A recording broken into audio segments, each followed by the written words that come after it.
যতই নাটক করো প্রিয়, নাটক একটু কম কইরো। অপ্রিয় নাটক কম কইরো। অনেক নাটক দেখছি, দিরাইশাল্লার মানুষ নাটক দেখছে এর আগে, কিন্তু এই নাটককে প্রত্যাখ্যান করছে।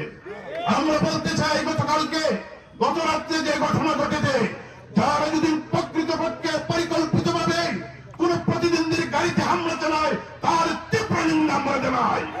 আমরা এই সমস্ত সন্ত্রাসী কাজকে আমরা প্রশ্রয় দেয় না, ভবিষ্যতেও দেব না। আর যদি কেউ নাটক সাজায়, ও প্রিয় দেখো তোমার নাটক বুঝতে গেছে সবাই, এই নাটকও কেউ সাজাইতে দেব না। আমরা যে কোনো মূল্যে অটুট রাখবো। এই সম্প্রীতির রাজনীতিকে যারাই বাধাগ্রস্ত করবে আসবে, তাদেরকে আমরা দাঁত ভাঙে জবাব দেব।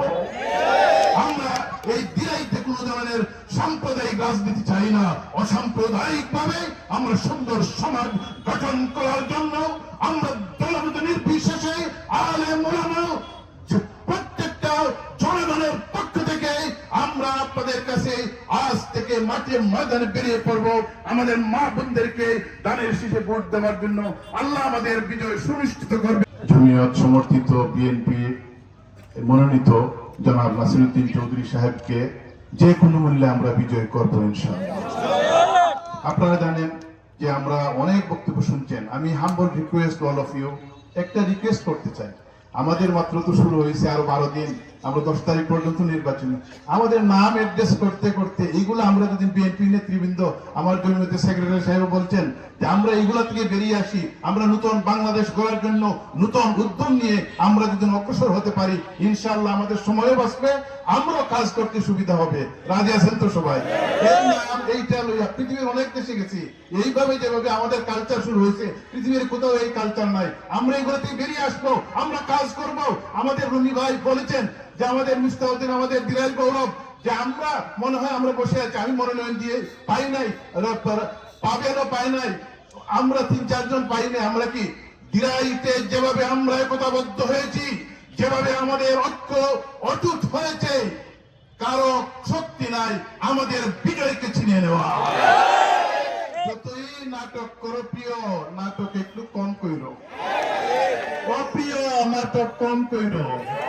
অনেক নাটক দেখছি, দিরাইশাল্লার মানুষ নাটক দেখছে এর আগে, কিন্তু এই নাটককে প্রত্যাখ্যান করছে। আমরা বলতে চাই, গতকালকে গত রাত্রে যে ঘটনা ঘটেছে, যারা যদি প্রকৃতপক্ষে পরিকল্পিত ভাবে কোন প্রতিদ্বন্দ্বীর গাড়িতে হামলা চালায়, তার তীব্র নিন্দা আমরা জানাই। আমরা এই সমস্ত সন্ত্রাসী কাজকে আমরা প্রশ্রয় দেয় না, ভবিষ্যতেও দেব না। আর যদি কেউ নাটক সাজায়, ও প্রিয় দেখো তোমার নাটক বুঝতে গেছে সবাই, এই নাটকও কেউ সাজাইতে দেব না। এই দিরাইশাল্লার সম্প্রীতি রাজনীতি, দিরাইশাল্লাহ হিন্দু মুসলমান বৌদ্ধ খ্রিস্টান ঐক্যবদ্ধ হয়ে যুগ যুগ ধরে দেখিয়ে দিয়েছে।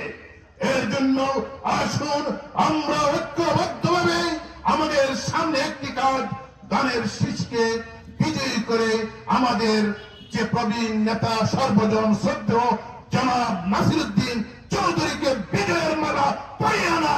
এর জন্য যার যে পক্ষ থেকে যতই সমর্থ থাকে, তার জন্য কি আপনারা সবাই প্রস্তুত আছে?